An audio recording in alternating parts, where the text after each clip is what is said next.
Assalamualaikum warahmatullahi wabarakatuh. Perkenalkan, saya Arif Aman dan teman saya Rajab Arif Salahuddin. Kami dari Universitas Dian Nusantara di Fakultas Teknik Mesin. Di sini kami akan menjelaskan bagaimana proses produksi metal casting. Pertama-tama, kita harus mengetahui sejarah metal casting. Sejarah metal casting dimulai sejak pada zaman perunggu, merupakan perakitan logam pertama yang ditemukan oleh manusia. Pada masa itu, teknologi yang digunakan masih sangat sederhana. Namun, dengan seiringnya waktu, teknologi metal casting semakin berkembang. Pada abad ke-19, mesin uap memungkinkan produksi logam cair secara massal dan proses metal casting menjadi sangat populer dalam industri manufaktur. Nah, di sini kita akan menjelaskan pengertian dari metal casting atau pengecoran logam, yang merupakan suatu proses manufaktur di mana logam cair dilelehkan dan dituangkan ke dalam cetakan yang memiliki bentuk yang diinginkan. Setelah logam mengeras, cetakan dipecah atau dibuka untuk mengeluarkan produk akhir yang telah membeku dan mengambil bentuk cetakan. Pengecoran logam merupakan salah satu metode utama untuk menghasilkan produk logam dan berbagai bentuk dan kompleksitas. Seperti gambar ini. Selanjutnya, kita masuk ke tahapan proses pengecoran logam. Pertama, persiapan pola. Membuat pola yang merupakan replika dari produk akhir yang ingin dicor. Pola bisa terbuat dari kayu, plastik, atau material lainnya. Pola juga harus dibuat dengan presisi untuk menghasilkan cetakan yang akurat dan berkualitas. 2. Pembuatan cetakan. Cetakan dapat terbuat dari pasir cetakan, logam cetakan, atau cetakan permanen, atau bahan cetakan lain tergantung pada jenis proses pengecoran yang digunakan. Pasir cetakan dicampur dengan bahan pengikat untuk membentuk cetakan yang kuat dan tahan panas. 3. Penyusunan pola dalam cetakan. Pola ditempatkan dalam cetakan dengan hati-hati menciptakan rongga di mana logam cair nantinya akan dituangkan. Pola juga mungkin memiliki inti yaitu rongga tambahan di dalam cetakan untuk membentuk bagian dalam produk yang lebih kompleks.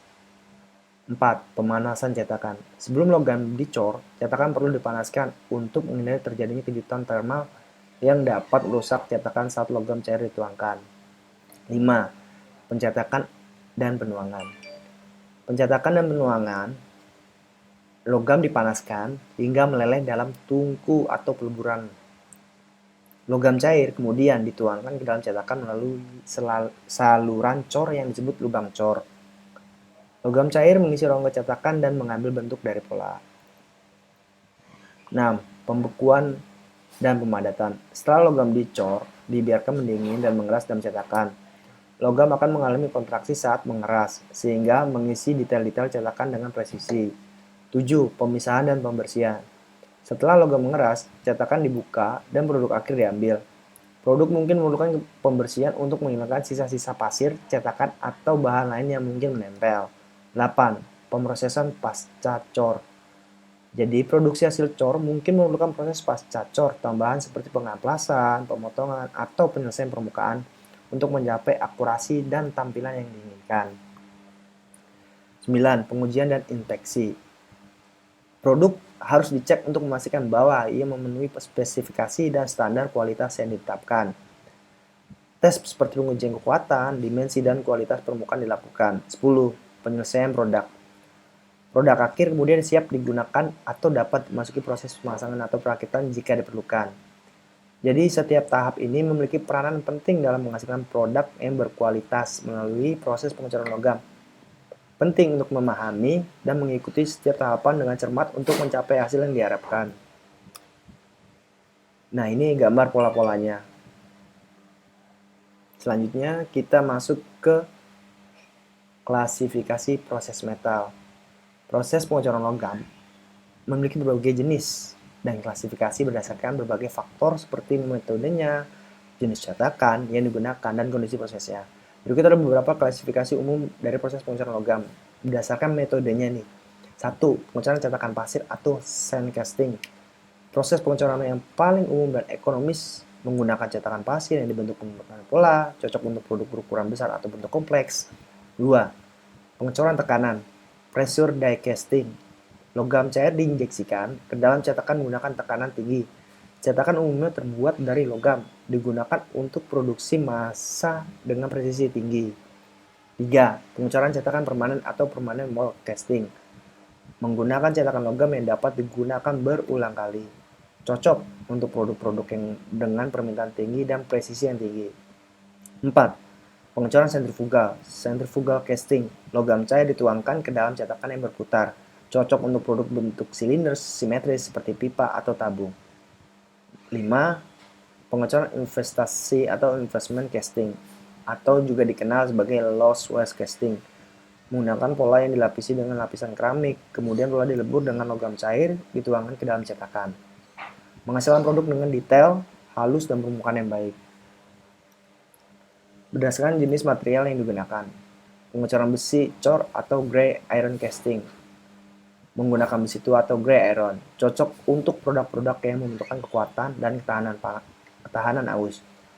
2. Pengecoran aluminium atau aluminium casting yang menggunakan aluminium dan paduannya. Cocok untuk produk-produk yang memerlukan bobot ringan dan ketahanan korosi.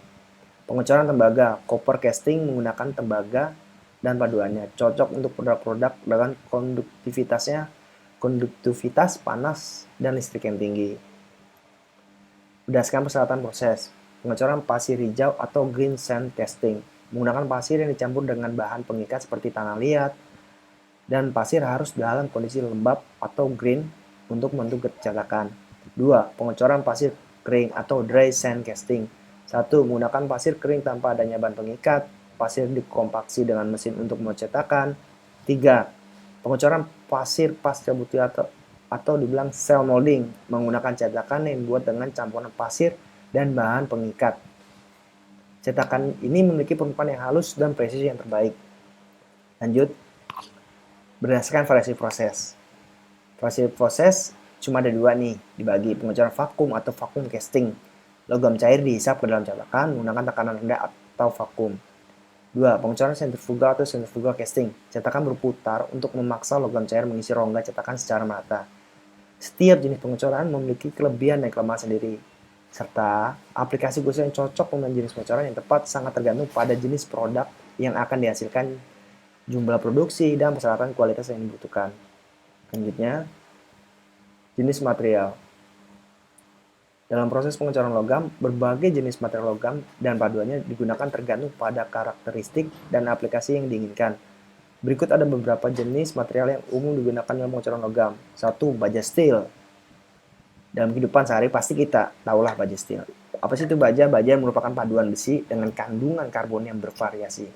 Digunakan untuk produk-produk membutuhkan kekuatan tinggi dan tahan karat. Tersedia dalam berbagai macam varian seperti baja karbon rendah, baja tahan karat, dan sebagainya. 2. Masuk ke besi cor atau dengan dibilang cast iron, termasuk besi tua atau gray iron, besi putih white iron, dan besi nodular atau ductile iron. Biasanya digunakan untuk produk-produk yang membutuhkan kekuatan dan ketahanan aus, seperti blok mesin. Ya, blok mesin seperti sepeda motor kan pasti pakaian besi cor. Lanjutnya, aluminium dan paduan atau dibilang aluminium and its alloy. Aluminium memiliki bobot yang sangat ringan, ketahanan korosi, dan konduktivitas panas yang baik. Digunakan untuk berbagai produk dari bagian otomotif hingga produk konsumen.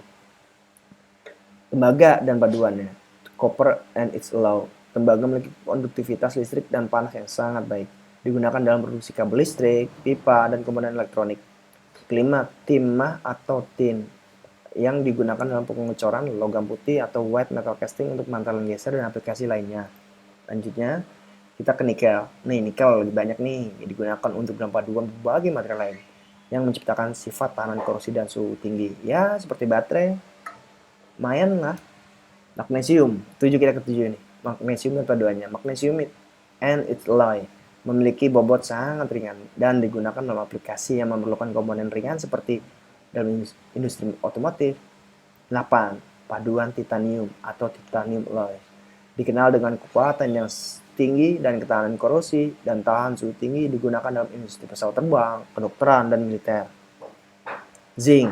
9 kita masuk ke zinc yang digunakan dalam pengecoran die casting untuk produk-produk seperti komponen elektronik dan lainnya.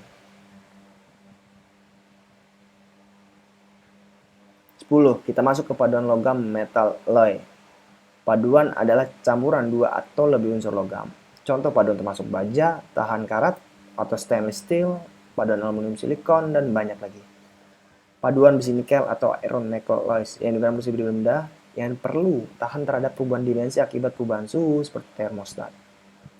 Setiap jenis material memiliki karakteristik unik yang membuatnya cocok untuk berbagai aplikasi. Pemilihan material yang tepat sangatlah penting dalam proses pengecoran logam untuk memastikan produk akhir memiliki kualitas dan kinerja yang sesuai dengan kebutuhan.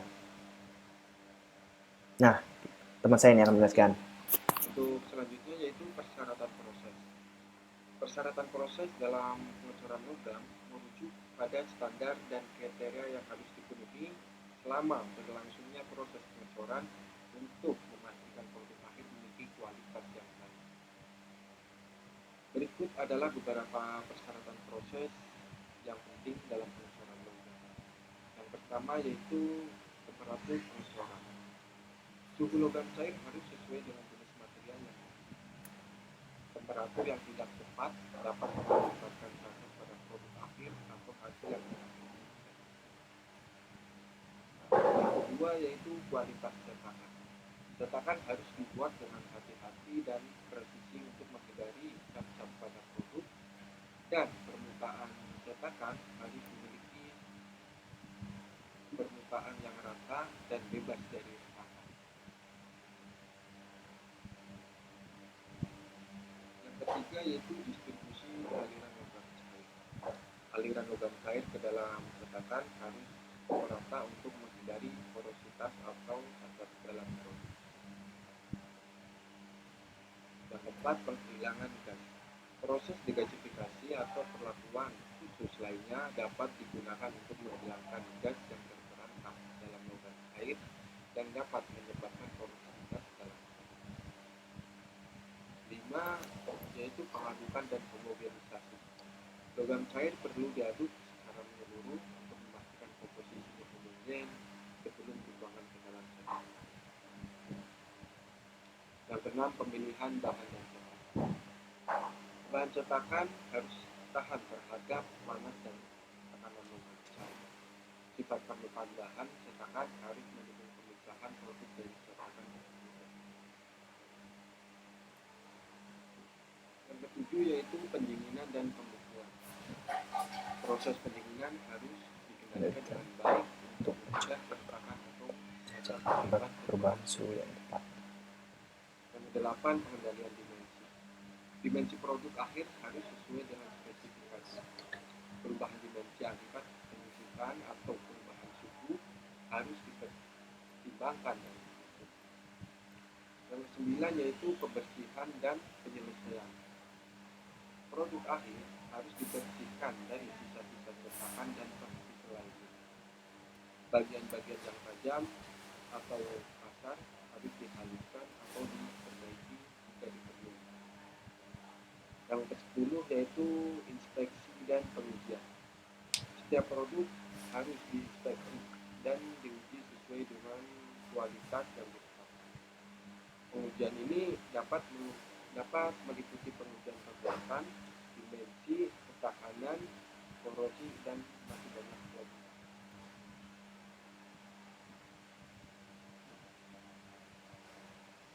Yang ke-11 yaitu kualitas permukaan. Permukaan produk akhir harus sesuai dengan standar yang ditetapkan. Pengecekan kualitas permukaan melibatkan penghilangan cacat seperti retakan atau goresan. Yang ke-12, keamanan dan perlindungan lingkungan. Pastikan bahwa proses pengecoran dilakukan dengan aman bagi pekerja dan lingkungan. Tindakan pencegahan harus diambil untuk mencegah cedera atau kerusakan pada lingkungan. Mematuhi persyaratan proses yang ketat sangat penting dalam menghasilkan produk yang berkualitas dan dapat diandalkan melalui proses pengecoran. Setiap langkah dalam proses harus diawasi dan dikendalikan dengan cermat untuk memastikan hasil yang diinginkan.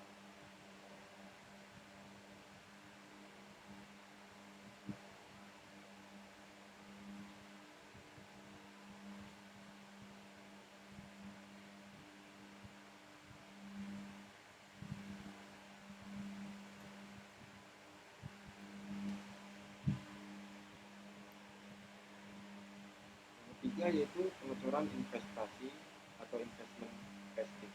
Investment casting juga dikenal sebagai load slide casting, menggunakan pola yang terbuat dari lilin atau bahan yang mudah dilebur. Pola ini dilelehkan lalu meninggalkan roda yang kemudian diisi dengan logam. Teman-teman bisa melihat pada tampilan gambar ini. Nah, ini before-nya, ini masih bentuk karbon. Ini molten metalnya. Dan ini after-nya. After. Nah, pada gambar ini nih, bidang ini molten metal itu dituangkan ke dalam puring metal untuk mold atau cetakan atau mold cavity. Ini nih mold cavity-nya. Untuk yang keempat yaitu pengecoran cetakan pasca butir atau cell molding. Proses ini melibatkan campuran pasir dan bahan pengikat untuk membentuk lapisan tipis di dalam cetakan. Cell molding ini menghasilkan permukaan yang lebih halus dan presisi yang lebih baik dibandingkan menggunakan pada pasir konvensional. Bisa kita lihat ini gambar yang pertama ini menggambarkan pola yang panas, pasir dengan resin pengikat. Ini namanya ini pasir yang bakal digunakannya, yaitu yang digunakan untuk pengikat. Pola untuk membuat cetakan dipanasi lalu diletakkan di atas box berisi pasir. Nah, ini boxnya. Yang cetakan ini menggunakan box. Nah, selanjutnya itu box dibalik sehingga pasir dan resin yang menempel pada pola membentuk tempurung. Untuk proses selanjutnya yaitu tempurung terbentuk. Ini tempurung ini sudah terbentuk. Lalu tempurung pasir dipanaskan atau dimasukkan ke dalam oven dipanas. Nah, untuk proses ini untuk gambar selanjutnya itu tempurung dilepas dari pola. Tempurungnya itu dilepas dari pola sudah terbentuk. Untuk proses selanjutnya yaitu cetakannya dirakit. Jadi cetakan setelah tempurung dilepas lalu dirakit nih tempurung. Nah, ini tempurung yang tadi yang dilepas. Nah, yang ini namanya itu metal shot. Ini kotakan ini flash. Nah, ini produksional atau hasil akhir. Nah, untuk yang kelima yaitu pengecoran sentrifugal horizontal atau horizontal centrifugal casting. Pengecoran sentrifugal horizontal digunakan untuk produk berbentuk tabu atau silinder panjang. Cetakan horizontal ini berputar dan memaksakan atau memaksa logam cair untuk terdistribusi merata di sepanjang cetakan. Nah, bisa kita lihat ini gambar bulatan yang di atas ini yang ada ini kan ada bulatan 3 ini. Nah, bulatan yang di atas ini namanya ini cetakannya. Nah, untuk yang di sebelah kiri ini namanya roll penggeraknya. Nah, untuk yang bulatan yang 3 ini namanya roll bebas. Nah, ini namanya cetakan. Nah, ini logam cair ini dimasukkan untuk terdistribusi merata sepanjang cetakan. Ini masuk ke sini.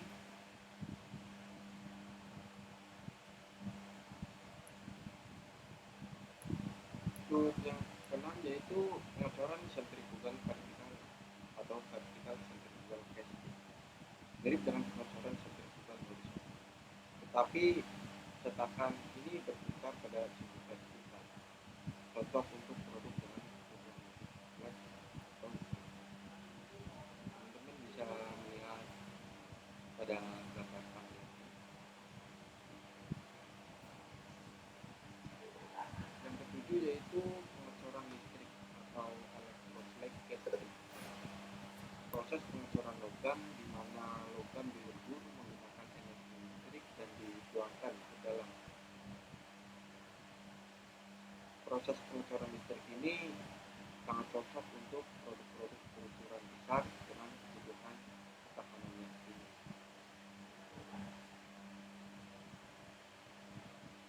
Yang kedelapan yaitu pengecoran kontinu atau continuous casting. Continuous casting digunakan terutama dalam pembuatan benda panjang seperti balok atau bahan logam. Lalu logam ini dilelehkan dan terus dituangkan ke dalam cetakan yang bergerak, lalu menghasilkan benda dengan profil panjang. Pola atau karton adalah bentuk tiruan dari produk untuk membuat rongga pada cetakan. Ukuran pola, faktor-faktor yang harus diperhatikan dalam menentukan ukuran pola adalah penyusutan, ketirusan, permesinan, distorsi, pelonggaran di mana tergantung pada bahan seperti besi tuang, baja, aluminium, kuningan, dan seterusnya. Sistem pola pada pola tunggal, pola belah, pola dengan sistem saluran, pola angkat, dan gerak vertikal. Dengan catatan mudah dikeluarkan dan adanya core atau inti untuk bagian pola terbagi pada dua, yaitu yang pertama pola tetap seperti logam, kayu, dan plastik. Terus pola yang kedua yaitu pola sekali pakai atau pola lilin yang terbuat dari poliester.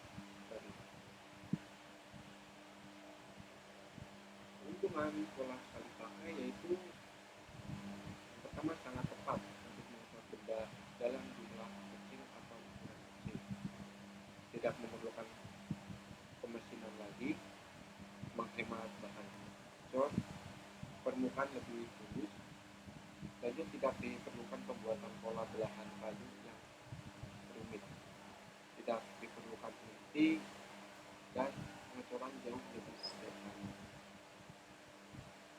Nah, kerugian dari pola sekali pakai yaitu pola rusak sewaktu dilakukan pengecoran.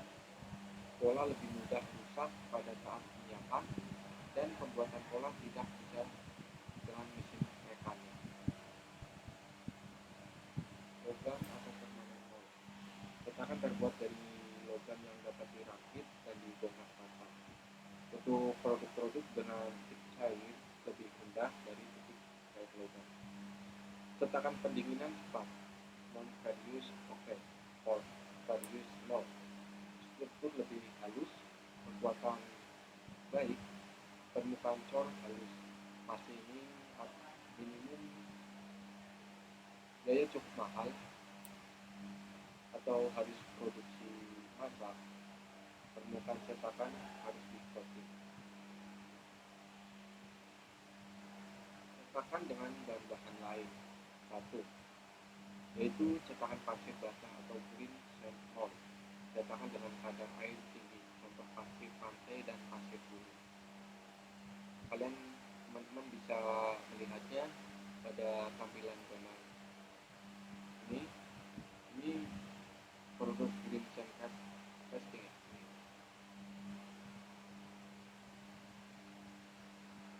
Kedua yaitu cetakan pasir kering atau dry sand mold. Cetakan dengan kadar air rendah seperti pasir buatan dan pasir yang dikeringkan. Yang ketiga yaitu cetakan kulit kering. Cetakan dengan kadar air tinggi tapi pada bagian dekat dengan mold tapi tinggi adalah pasir kering. Yang keempat yaitu cetakan lempung. Cetakan dari tanah liat dengan sifat mirip pasir atau punya permeability dan refraktory dan sebagainya. Yang kelima yaitu cetakan kurang. Cetakan dari bahan sejenis atau jenis resin atau polimer untuk produk-produk dengan temperatur air rendah. Yang keenam yaitu cetakan CO2. cetakan dari pasir yang dicampur dengan water glass dalam kurung natrium silikat atau Na2Si03 plus CO2 yang mengikat kuat setelah kering, menghasilkan Na2CO3 plus Si02.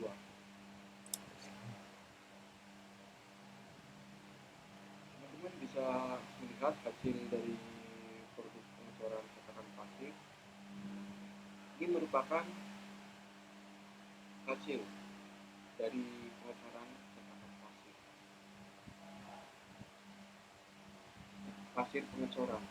Pasir yang banyak digunakan yaitu pasir silika atau SiO2. Itu mempunyai keuntungan yang pertama itu tahan terhadap suhu yang lebih tinggi. Biayanya juga cukup lebih murah. Nah, pasir silika ini juga cukup awet. Juga tersedia di berbagai ukuran dan bentuk. Untuk kekurangannya yaitu angka bunganya itu cukup tinggi dan cepat berdebu. Pasir yang lain, pasir pantai, pasir gunung, pasir olivin, pasir silika, nah memiliki yaitu pengujian pasir. Nah, ini pengujian pasir yang pertama yaitu permeabilitas, yaitu kemampuan mengalirkan uap dan gas-gas. Yang kedua yaitu kekuatan, pengujian daya ikat pasir, basah atau kering. Yang ketiga yaitu untuk pengujian pasir yaitu ketahanan terhadap suhu tinggi, pemuaian dan deformasi. Untuk yang keempat yaitu ukuran dan bentuk bukit. Untuk bentuk pasir, yang pertama yaitu bulat, kedua bersudut sebagian, yang ketiga bersudut, yang keempat itu terikat. Pasir cetak yang baik memiliki sifat bahan pengikat suka rata, kadar air cukup, dan permukaan butiran baru. Pasir bebas dari motor. Lalu pasir terlepas atau tidak menggumpal. Nah, yang terakhir yaitu suhu pasir cetak mencapai 7 kamar. Selanjutnya yaitu intikor. Intikor itu digunakan untuk membuat lubang pada corak. Nah, jenis-jenis dari intikor yaitu yang pertama inti pasir basah, yang kedua yaitu inti pasir kering. Untuk inti tergantung terhadap kekuatan, porositas, kehalusan permukaan, dan ketahanan terhadap suhu tinggi. Bahan inti yaitu pasir kali ditambah minyak cat, yaitu perbandingannya itu 40:1. Untuk pengikatnya sendiri yaitu 1/8 bagian tepung terigu, panci atau urea, fenol, formaldehidan. Klasifikasi pengecoran menurut bahan yang dicor. Yang pertama yaitu logam perak, baja cor, besi cor, ini besi cor kelabu, besi cor putih, besi cor liat, besi cor mampu tempak, dan besi cor paduan. Untuk logam non ferro yaitu alcor dan paduannya, paduan tembaga cor, paduan seng, dan lain-lain.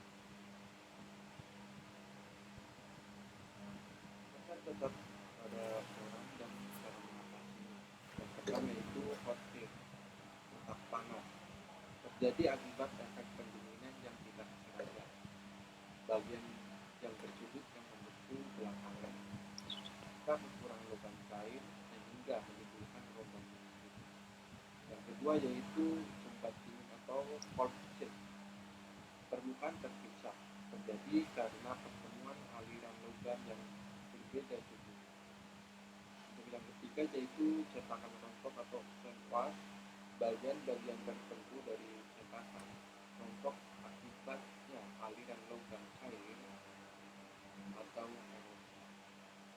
Untuk yang keempat yaitu cetakan tertiup atau handblow, sumuran atau lubang terbentuk pada produk akibat permeabilitas cetakan jelek atau bila cetakan terlalu basah.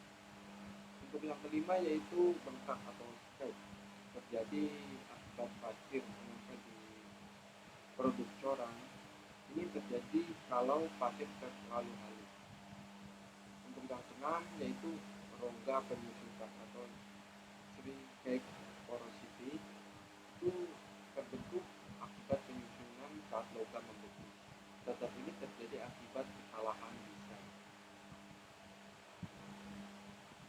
Untuk yang ketujuh yaitu bintik laras atau hand spot, daerah tertentu yang keras sehingga sulit dimasini. Ini dapat terjadi pada berbagai tempat di corak. Untuk yang terakhir yaitu penyimpangan komposisi kimia, kontaminasi dan efek pembekuan menyebabkan komposisi kimia bahan coran menyimpang dari perencanaan. Sebelum saya akhiri presentasi pada hari ini, saya mempunyai satu buah kutipan, yaitu pendidikan bukan hanya persoalan sekolah dan lalu mendapatkan buah ijazah, tapi soal memperluas wawasan serta menyerap ilmu terhidup. Terima kasih. Ya, Bang Radit, terima kasih banyak atas presentasinya, dan saya akan mengakhiri video. Terima kasih banyak. Wassalamualaikum warahmatullahi wabarakatuh.